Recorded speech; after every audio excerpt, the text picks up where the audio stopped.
Around January of this year, I was surprised by some news I honestly wasn't expecting. Kimishino, one of my favorite manga, was getting an anime adaptation. Look at those beautiful colors, that animation, that Yuri. And after that, just like a chain reaction, boom! Watanabe, Watatabe, Green Yuri, and a bunch of Yuri bits that should burn in the hell! Unless your name is like Lycoris Recoil.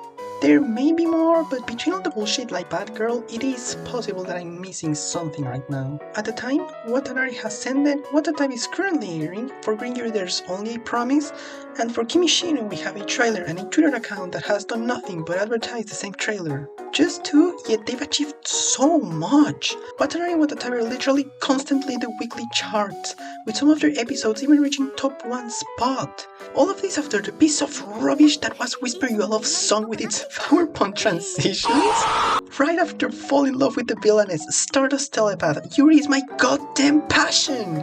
And the summer all peak, by the way. 2023 was an incredible year. Sadly, 2025 is going to fall short, but WataTabe will carry the entire year by itself. I wanted to make this fucking video when the first episode released, but I suffer from ADHD, self-diagnosed. We're only on episode 4 and it's already hands up, absolute cinema. So today I'll be analyzing the psychology of Hinako's character, the story, its themes, and wait the hell, is this video almost as long as watching all 4 episodes? With that being said, Internet, welcome to Yuri Theory, the show where we analyze the scientifically best position to maximize pleasure when robbing your cleaner. Disclaimer, I haven't read the manga beyond what's been adapted, and I don't want to know nothing, so please do not spoil or foreshadow anything. Thank you. Before diving straight into the main character, the story gives us a few details to accentuate the tone. A brief poem hints at her depression, a message tells us her parents are dead, and a notification introduces her only friend. This entire sequence isn't particularly short, but it's overall brief and does a good job of laying the groundwork for everything else. Most topics I'll talk about are vaguely introduced during the first episode, but there's one that, over the others, has most of the spotlight. From the beginning, we're shown how Hinako gets lost in her memories and thoughts. Her delicate and slow movements feel off. While the world around her keeps moving normally, she moves in slow motion.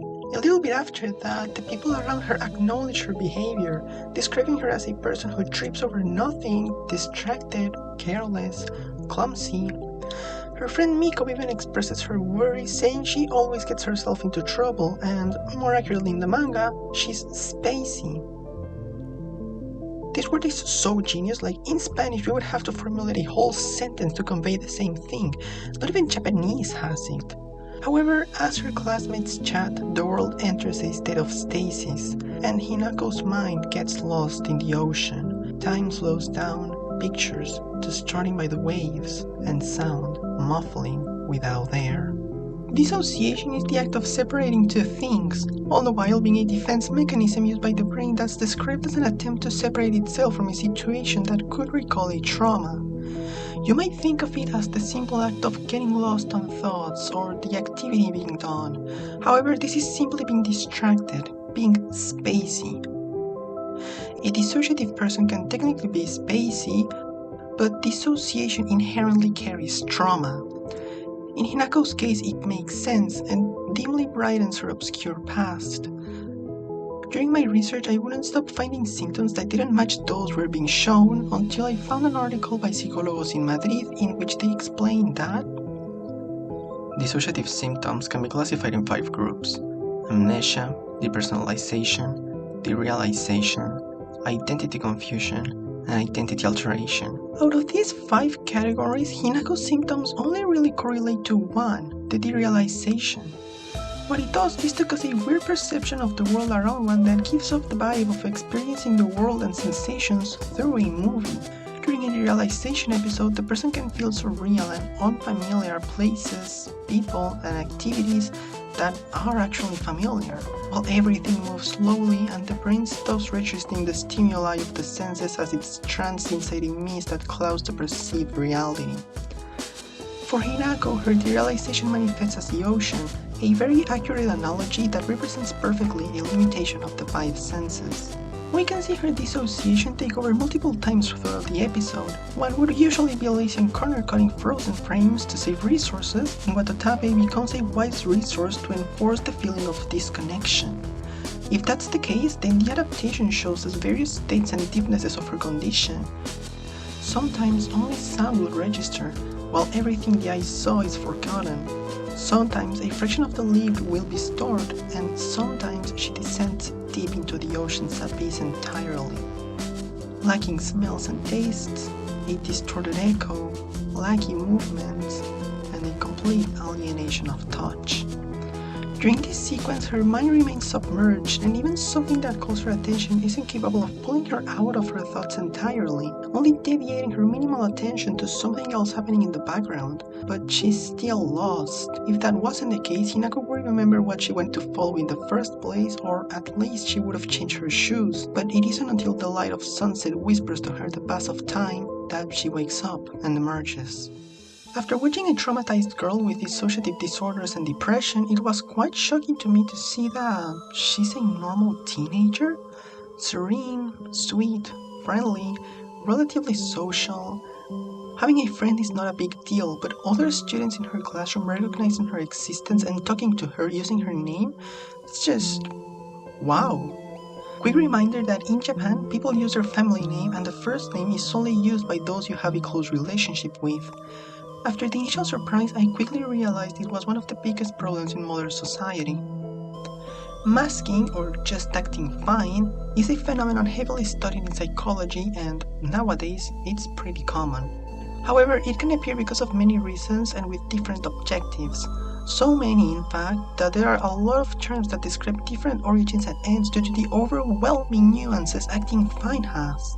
In many cases, it can develop as a way of meeting expectations or hiding emotions, and even though there's still a lot to talk about Hinako, you should know neither applies to her.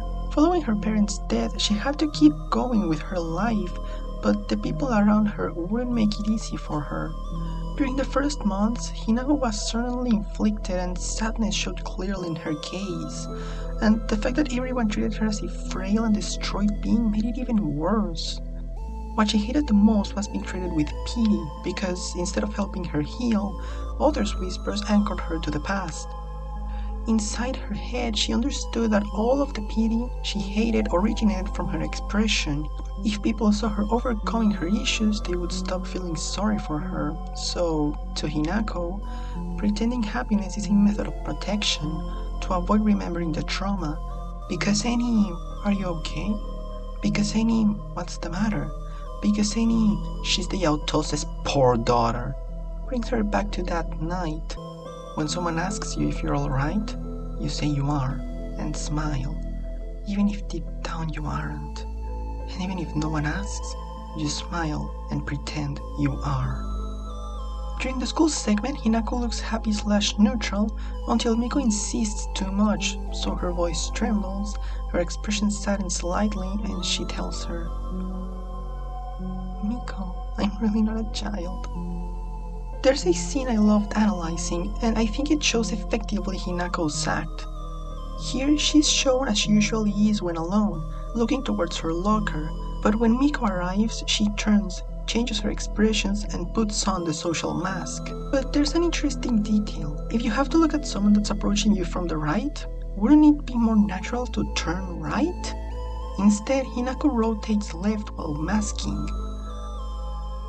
Going frame by frame, her stinging smile doesn't show up until she reaches an angle where Miko can see her face. I know it's a small detail, but if it is hard to maintain the act, it is even harder to rapidly switch between moods, because you have to swap mentalities, prepare your voice, for the muscles. It might sound as a simple process, but there are many things to consider, and the fact that Hinako can perfectly achieve it in the blink of an eye is surprising. And sad too, because she's been doing it for a decade. Do you understand what we're getting ourselves into?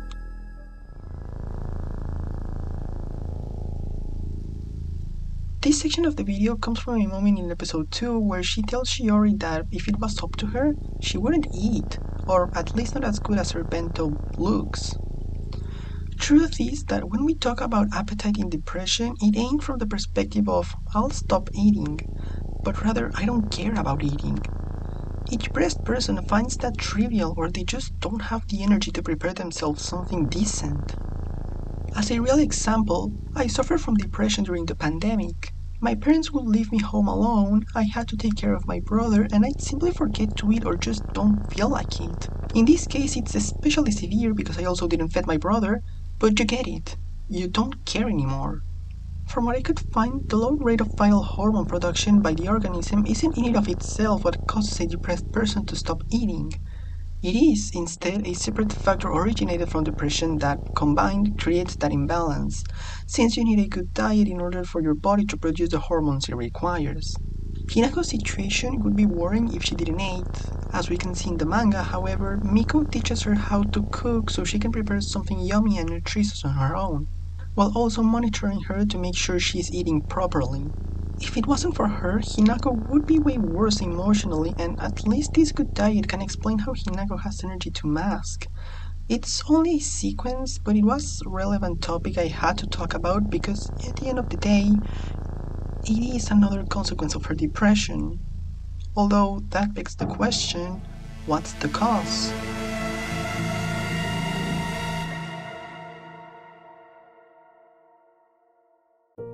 Nine years ago, the Yatoses had their first family trip. We don't know much about where they were going or details on the before.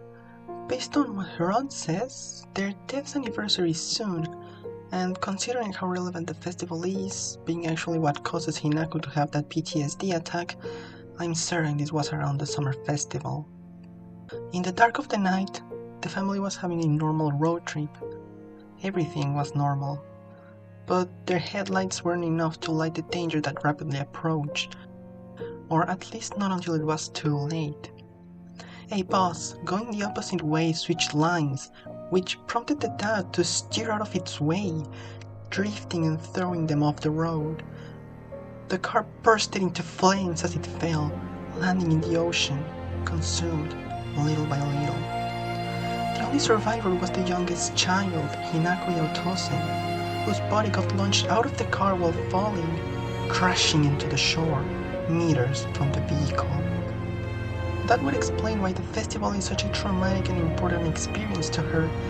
They are her last memories with her family, and they always lead to the catastrophe. We don't know what happened after that, although we could intuit that her aunt took custody of her and Hinako kept on living back at her hometown. But it hasn't been easy. She travels a lot and can't always be there with her. Hinako has been dealing with the comments of her community. It isn't only the drama inflicted by seeing with her eyes how they died incinerated to then being swallowed into the hollow depths of the ocean. Instead, it was a 180 turn to her whole reality, and everything she could do was learning how to cope. Hinako doesn't have a safe place to be at peace because the before, the after, the present, and the future, they're all stained with the blood of her loved ones and a burning memory suffocating her mind. Everything reminds her of her family. Everything reminds her of the flames that cremated her love and innocence. Everything drowns her soul deeper into despair. A single spark is enough to relive in flesh and bones that experience, cementing that layer of ice above the water's surface that won't let her escape, even if they're only the breeze of a gone past.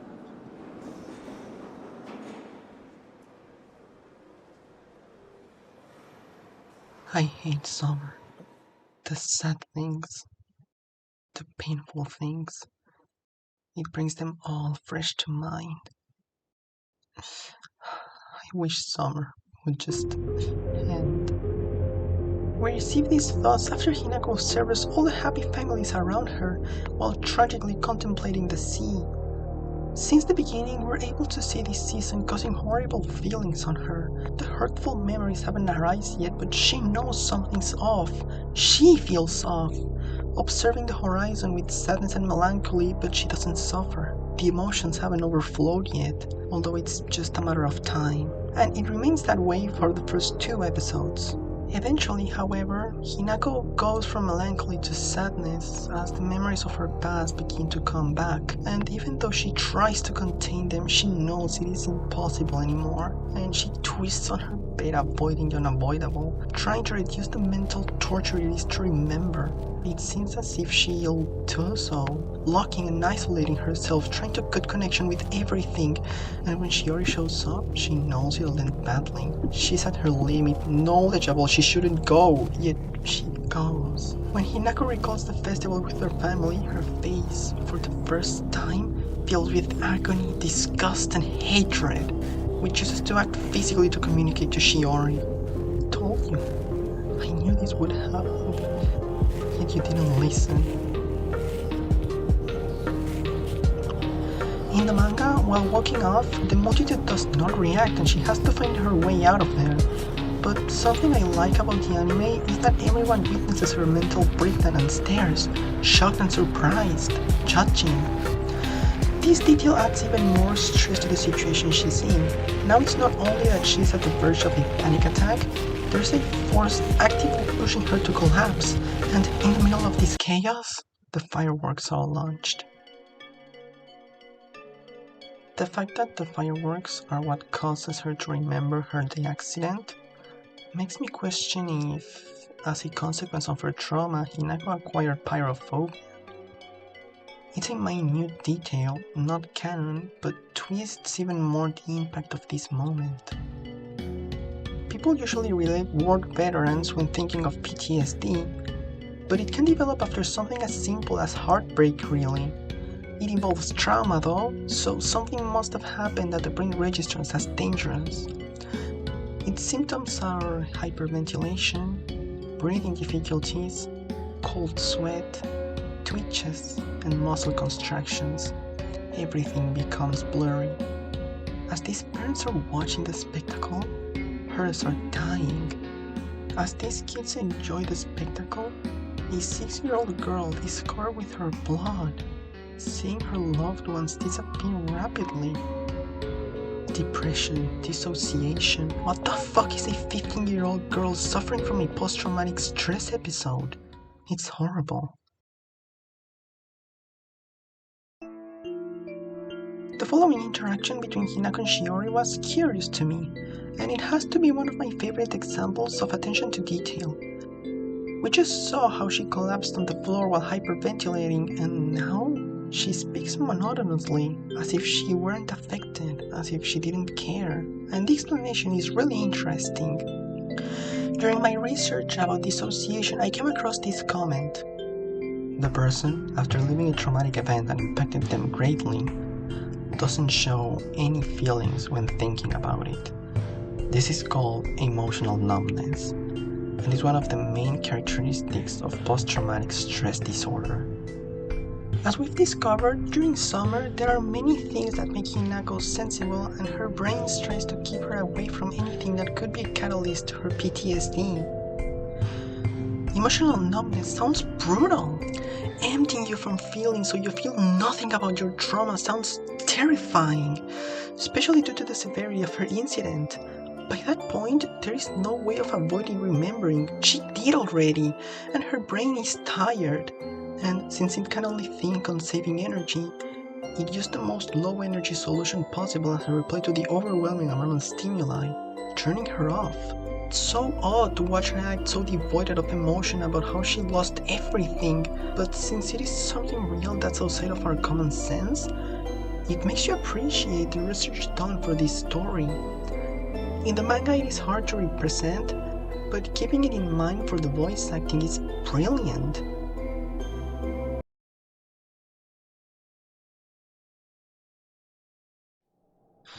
The reason why I made this video is because I consider that this story had so much to tell beyond the surface. The premise of this anime is a girl that wishes to die. The most superficial and basic fact, something we all know. But I want you to see how detailed is Hinako's character alone that I haven't mentioned once: suicide. Hinako obviously wishes to die to meet with her family, and between all that sorrow and pain, Shiori appeared to grant her wish. But there always was something odd about this. If she wishes to die, why doesn't she just do it herself? Fastest method. We'll talk about this more in depth in Shiori's chapter, But after being disappointed that Shiori won't eat her yet, Hinako gets depressed and implores to the wind that anyone does it. But why? My original theory was that Hinako wished to be murdered because I thought of the possibility that it was her who caused the tragedy, so she felt like she needed to redeem herself. Or she just really wanted to die, but not to the point of taking her own life. Now I know that neither is true, and fortunately, the episode 3 also revealed why. With this early theory, I nailed it. During that event, she was also going to drown, but they either sacrificed or she was able to save herself. However, even though she was capable of emerging from the ocean, that memory keeps her tied to the bottom. Hinako was launched out of the vehicle and survived, but in that moment she wished they would have died altogether. The little girl who was having a normal trip a few moments ago planned to crawl into the sea to end it all, but in that moment a voice called her. Hinako, you must survive. She made a good point when saying it was basically impossible that they said that from such a distance, so it was most likely a hallucination, her mind saying what she thought they would say. The reason why Hinako can't do it is because she feels like she must live for her parents. She eagerly hopes to die, but also, as we see when she talks to Shiori, she can't admit she begs death for mercy. Because then that voice resurfaces, guilt resurfaces, and out of respect to their memory, she just can't. While she tells everything to Shiori, she mentions something interesting. I couldn't do anything to stop it. She feels remorse for not dying with them. It's so sad because it can logically be I couldn't do anything to avoid driving off the cliff or save them, but instead I couldn't do anything to avoid saving myself. Living hurts her. Living with those traumas hurts her, and the only reason why she wishes to die is because she couldn't die back then. To her, being killed is an alternative to the sad fate that gnaws her insides and that she couldn't avoid. She tortures herself for something out of her control. She welcomes death with open wide arms, but she can't call her attention. She can't decide when she lives or dies. She can't control her own existence. But what if something appeared? Or someone that could take that decision for her? Something like the destiny that took out her family. Something like the sea that swallowed them. Someone like Shiori. If Hinako can die but is awaiting death, it's probably because dying and being killed aren't the same.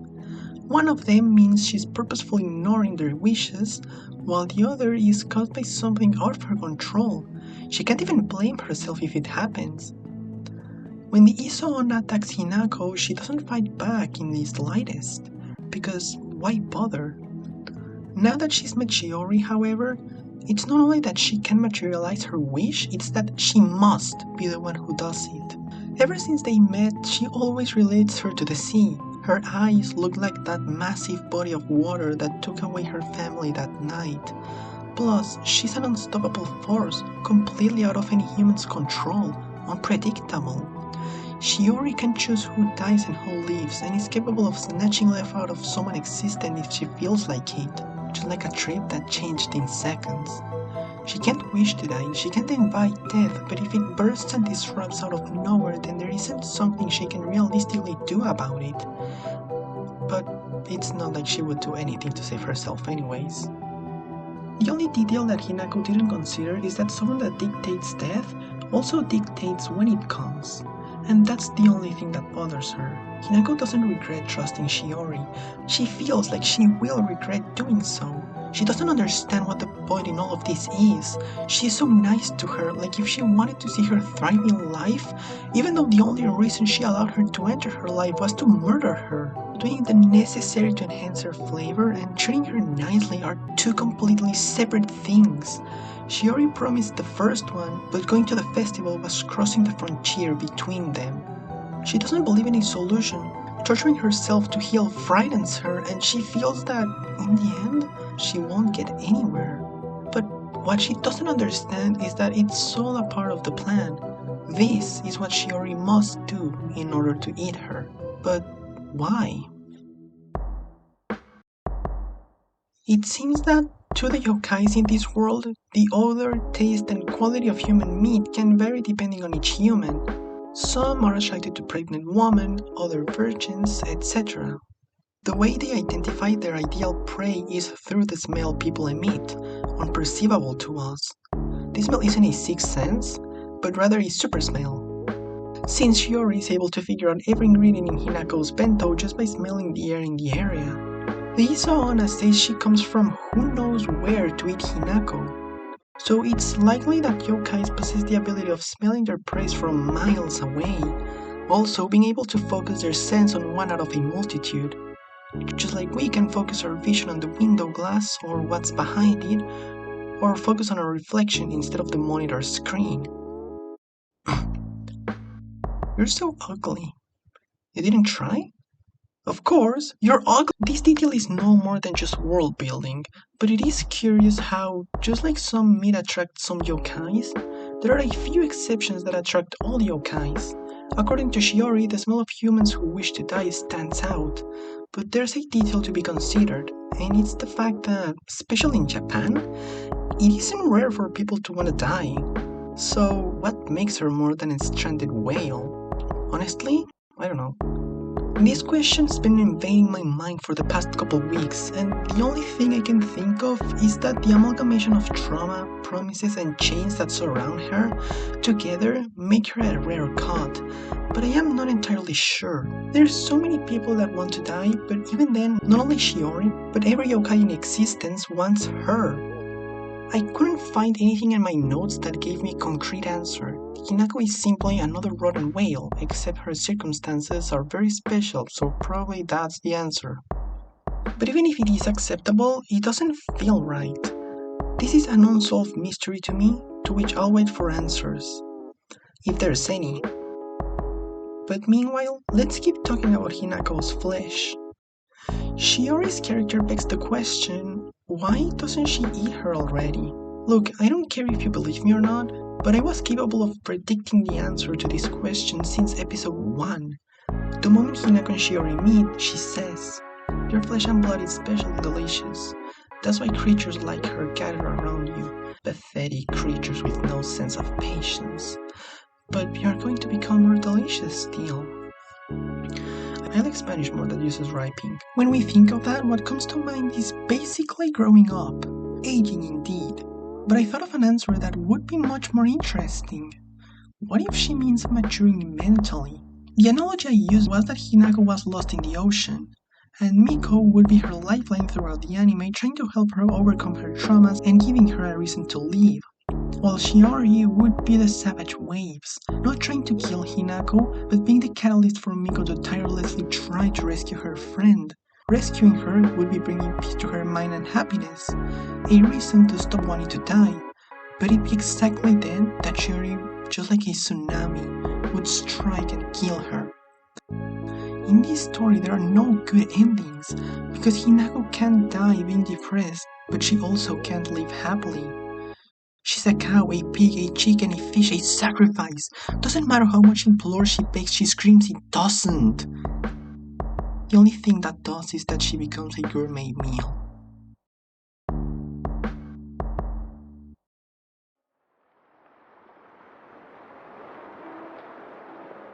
Since Hinako's blood is precious to all yokai, any yokai could just eat her anytime.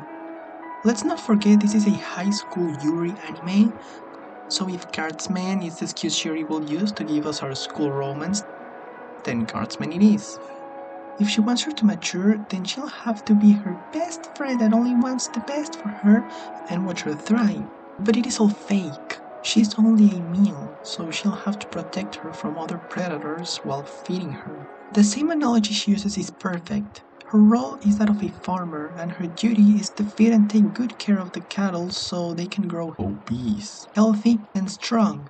And obviously, it is relevant to Shiori that Hinako eats well so she can feel her more or something. I hate Voldemort. I believe in your head you already figured it out. It's inherent to Shiori's behavior, so you know it subconsciously. But just like me, you didn't realize Shiori's pushy and self-centered, did you?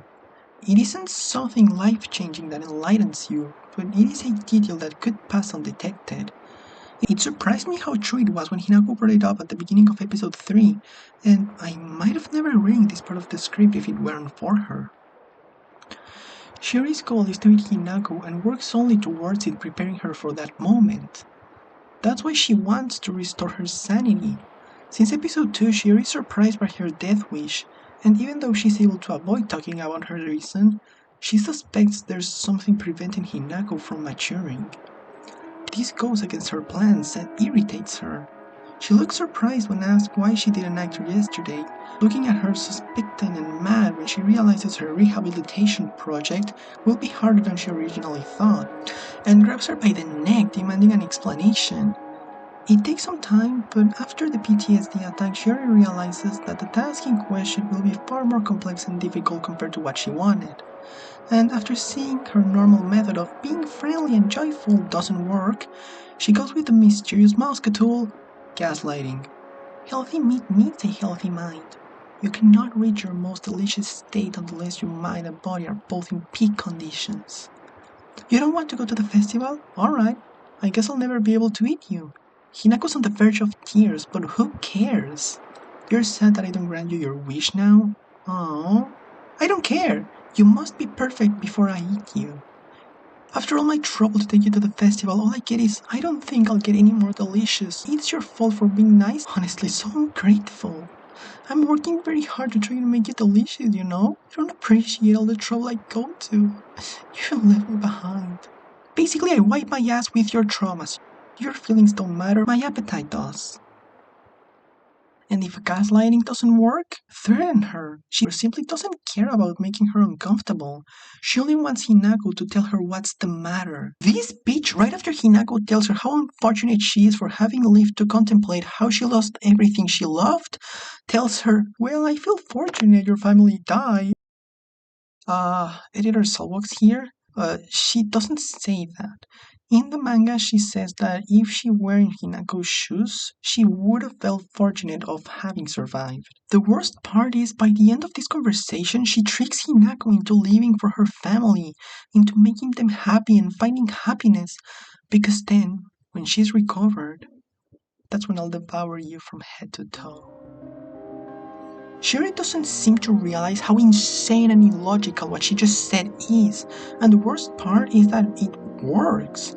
She tricks Hinako. I mean, she knows it's stupid, but she does it anyway. Wakes up the following day with a smile, says goodbye to her family, and her mentality shifts drastically. The white noise of the waves is no longer an inconvenience. Her perception of life changes, and for the first time, she sees summer as the bright time of the year it is. She doesn't realize how severe this all is, and that no matter what she chooses, no matter what she does, there are no good endings.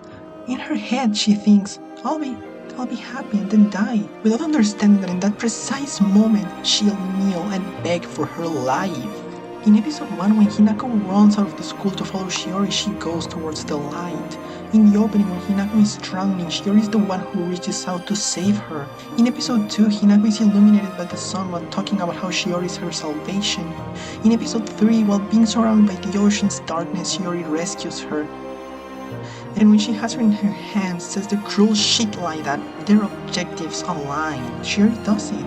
She manipulates her because her mind's frail to make her think she's her angel, her salvation, when all she is an apathetic, selfish fucking whore. There's no salvation with Shiori. Shiori can make her happy, but she tricks her, episode after episode, into believing she can. Even if some correlations aren't her cause, they're tools she can now use to control her, and she avoids the future on purpose. And while this unstoppable wave tries to submerge her to the close of what hides beneath the water surface, she appears. The Lifeline. First thing we know about Miko is that she worries a lot for her friend. When Hinako's in her room and reads the message, she really seems sorry for not being able to accompany her. It might initially look like she's just late and is apologizing, but as we will continue seeing, it actually is because Miko is worried for Hinako. It is possible that when we're introduced to her, she gives off a wrong impression. For example, when she says Hinako is always getting herself in trouble, it gives off the feeling that she's thinking she's just spacey. and it can be interpreted as her not knowing about her past, but she does. When everyone watched Hinako pitifully for what had happened, Miko was the only one who kept treating her normally, instead of tying her to the past. That's why Miko is important to her. Perhaps she wouldn't kill herself because of what we discussed earlier, but it's her friend who, in life, keeps her alive and sane. She's a joyful and extroverted girl that shows her worries and always tries to be there with her, walking hand by hand down the path of life because, and this isn't stated explicitly but it's my interpretation, Miko knows what Hinako needs is positivity and a partner that makes her appreciate life. This begins to sound more like Yuri, doesn't it? Neither Miko's feelings towards Hinako nor Hinako's towards Miko are fake. She feels terrible and says in a safe place how she's a good girl. On the opposite hand, Miko really loves Hinako and wants to help her keep going. When the festival date arrives, she knows it is a sensible time. She asks, "Wanna go together to the summer festival this year?" And no, it ain't malice, nor she has forgotten. No, it's because she hopes with all her being that her friend overcomes her traumas because she wants her to be happy and alive. If we see this from the Yuri perspective, the reason why she hasn't confessed is because she feels like doing so in her current state will make it worse since she would accept out of fear of losing her. That's why she waits and supports her. It is selfish, but it's also better than Shiori's reason fuck off. Miko's possibly dreaming of going to the festival with Hinako to confess as a first date or simply to change her perception of the event. And when she realizes this isn't the year and that her friend begins to suffer for her past, she immediately retries and tries to mend the situation. As you can see, Miko worries and wants to protect Hinako, working on rehabilitating her and possibly going to the festival as her girlfriend. Who knows? But then, what if Miko was a monster? Just like I introduced the plot twist to you is how the viewer and Hinako receive this revelation too. The anime makes a fantastic job at hiding the yokai side of Miko. It's an opaque lie, hard to see through because compared to Hinako's past or Shiori's intentions, the story doesn't give you pieces so you question what you're being told. Instead offering misinterpreted situations so you think what is not. They give us nothing, or barely nothing. When Miko discovers Shiori, it is true that her disgusting and surprised reaction feels fake, and it is also true that Shiori had mentioned humans can't see yokai blood. It is also true that maybe I'm at fault for not connecting the dots because I could have figured things out earlier, but besides that there's truly no much material. The final chapter of the manga episode 3 adapts doesn't end when Miko discovers Shiori. It ends when she's all serious and threatening. It's an interesting decision by the anime. But now that we know Miko is a yokai, what changes? She's been so nice, always caring about Hinako, just like Shiori does, right? Is she also gaslighting her to eat her? Honestly, what could we expect from someone whose name literally means deceptive beauty, faked beauty, manipulative beauty? In episode 2, Hinako tells Shiori she's a good girl, and while everyone looked at her with disgrace, she smiled and, hand by hand, accompanied her. We've seen Miko being overprotective with Hinako and watching over her, and even if less, we see that feeling being reciprocal. Hinako feels she's betrayed Miko by declining her good-hearted offer of going to the festival, and instead going with a nobody. She feels so bad that she even asks Shiori to keep the secret. She feels like she has to protect their bond, not because she doesn't want her to get mad, but because she doesn't want her to get hurt. What one gives, the other returns. It looks like a genuine relationship, and it all started when Miko gave Hinako first after the incident. Before Shiori ruins everything, both are chatting in the pier and, for the first time in 4 episodes, we see Hinako laugh with Miko. Shiori might have planted the seed of change, but inside her heart, only her friend can make it bloom. This whole entire time, it has been her who has supported her. It's been Miko who's been alongside her. Forget about her parents' voices, it's Miko who's given her a reason to leave.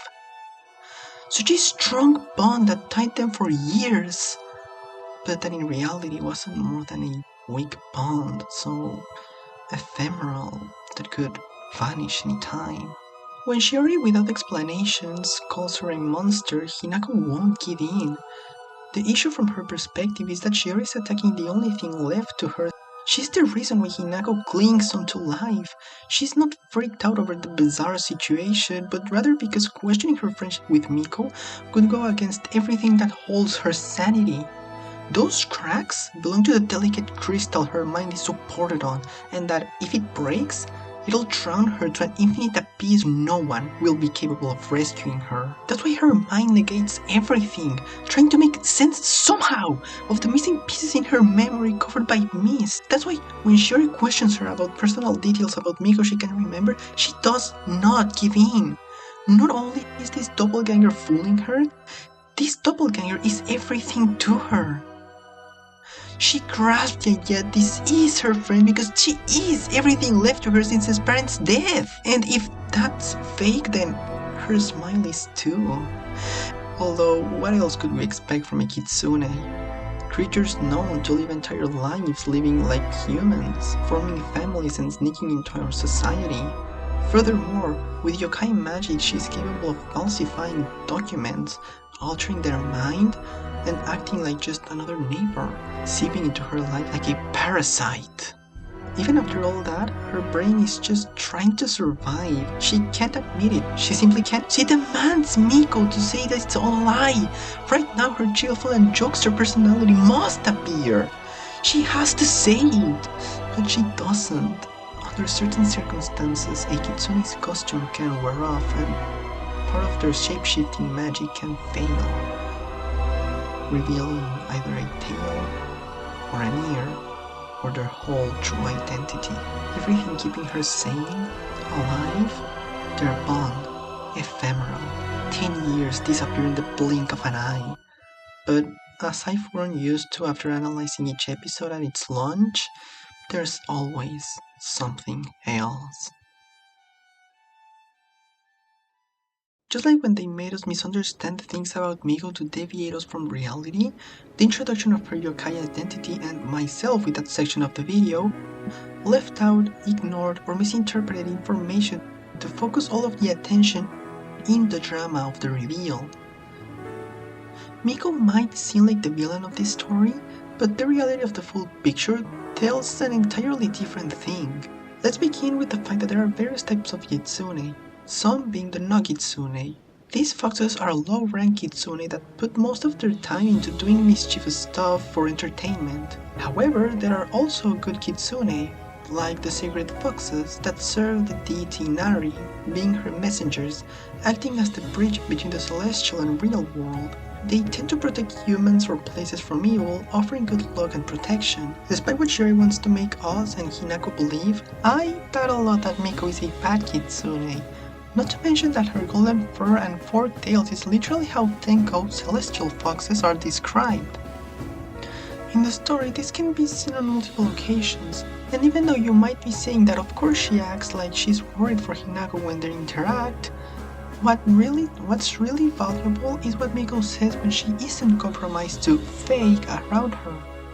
We don't need to backtrack a lot. At the beginning of episode 4, Miko explicitly states that she's protecting Hinako from any yokai that tries to place her fangs on her flesh. During the hallucination, Miko promises Hinako that she's gonna protect her, and that's something only a good yokai would do. From my point of view, Miko isn't evil and it's here to help Hinako. Everything since episode 1 applies because her worries and love towards her are genuine. But it's all overshadowed by the characters and the story's attempts at fooling us into believing that isn't that way. Miko is surrounded by misunderstandings. After all, the ko in Miko can also mean manipulated, twisted, or misinterpreted beauty. The fact that she has good intentions also helps us understand some things. What originally came out as envy or betrayal because of her friendship with Shiori is now preoccupation, a natural reaction of the honest part of her intentions. When she observes Hinako and Shiori, she thinks of danger, because she knows mermaids eat humans and knows what she's up to. She's worried and reacts that way because she perceives her as a menace. another one she must take care of. When she asked Hinako straight if she saw the fireworks, she wasn't reproaching anything. She was just trying to decipher the state of the situation to act accordingly. And the move of changing topic, saying, "Oops, the pictures are blurry," is simply because she got the answer she was looking for, even if it wasn't the best. Miko can deduce Shiori is tricking her and gaslighting her to eat her. She doesn't hate her because she's her rival. She hates her because she is a menace to Hinako, and that's why she confronts her the same day. A little later, when Shiori reveals her identity, it isn't because of some altruistic and honest reason. She's just trying to get rid of an inconvenience. Miko's reaction to being exposed can be interpreted as anger because she got exposed. But that doesn't matter. I'm confident that if Hinako discovers she's a kitsune, nothing will change. No, what irritates her are Shiori's attempts at manipulating and putting her on her side. Because to her, she's only food. That's why she hates her. That's why she's enraged, because Hinako is a person, not a sacrifice. And because of the sheer amount of gaslight Shiori uses, all as a mean of putting her friend against her, and for what? Eating her. As we saw, Shiori is selfish. She doesn't care about bringing peace to Hinako's existence, she only wants to bring peace to her stomach.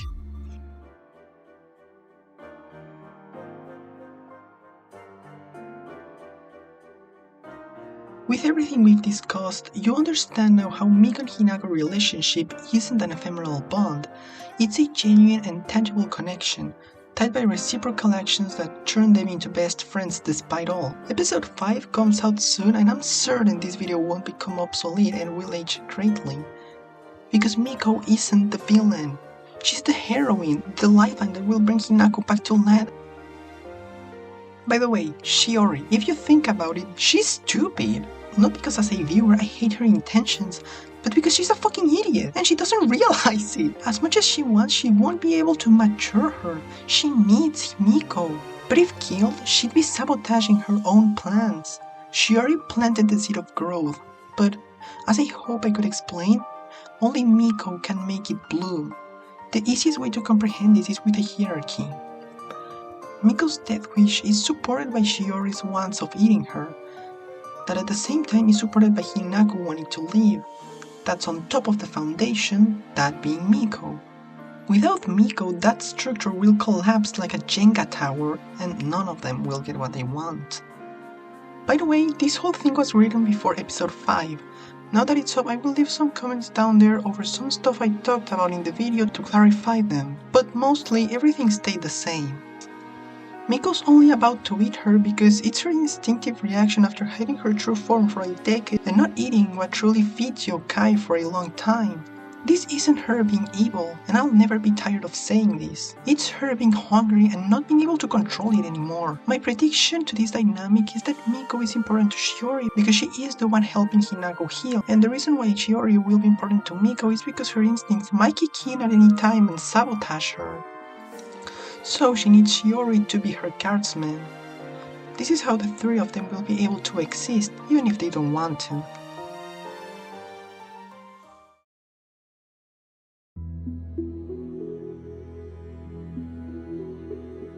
With all of that in mind, what can we expect from now on? Well, the biggest mystery now is how will this entire thing end? Right now I prefer to just sit back, relax, and flow with the weekly airings. Theorizing is fun, but there isn't much more I can provide honestly. This isn't the end, however, so be certain I'll be here analyzing the story's progress, revelations, and changes when the plot develops more. As of now, we have a great anime with good and strong story. It's exciting to think there are 9 episodes left, honestly. We come from a mediocre comedy with huge amount of fan service, so I can put into words how happy it makes me that WataTabe takes its time to actually develop its characters and conflict that makes you genuinely wait for the next episode. And not just out of pure compromise like Watanabe turned out in the end. I'm sure you can now understand how good, deep and nuanced this story is. Personally, it made me gain faith in juries once more. I don't want to dive deep into a controversy in this video, Watanari's will be that day, but it doesn't matter if most of the mangakas and viewers of this genre are perverted males or not, they aren't. We, the lesbian women, are also actively making it worse for us, popularizing simple plots and detailed physics that obviously will make people in charge of bringing panels to life over other stories. Excluding some stuff that the manga does, the WataTabe anime is superior to me due to its usage of voice acting and the animation medium to capture the correct emotions and concrete concepts. Being an achievement not every studio would aim towards. We're before not only one of the best series, but one of the best adaptations ever. You don't require an impressive and explosive animation, you need to use the medium and what makes it unique wisely. And if you've been paying attention, I hope you understand why the anime is so good. This is our moment to give the spotlight to a yuri that deserves it, because it has transcended the genre. My objective with this video is to help people appreciate the characters and adaptation by Sai Naikawa, the writer, and Studio Links. This script is my passion for this story put into 3 weeks of work, 17 pages and over 45,000 characters. A demonstration of the effort put behind this project and from which there's a lot more left to me to uncover. Originally, I wanted to make this weekly, but after realizing that each video could last up to 20 minutes, I decided to hold everything that comes from now for a future analysis. I'm thrilled by the idea of Yuri becoming a genre that's worth it, but I would also like the stories that become popular to be the good ones. Kimishino will repeat the story, no doubt, and I expect a lot from Green Yuri. A manga that's speculated will receive an adaptation is Shuichiro, the Fit Yuri. However, behind its gross cover lies an actually good and deep story, and that's what my next week's video will be about. Miyagi's past and its approach to the liminality in human relationships. I thought it was another one, but I got my mouth shut. If you're interested, you should go read it, and if not, you'd help me a lot by just subscribing, and we'll see each other next time to discuss this story. Well, I hope you liked it. Thank you for watching. See ya!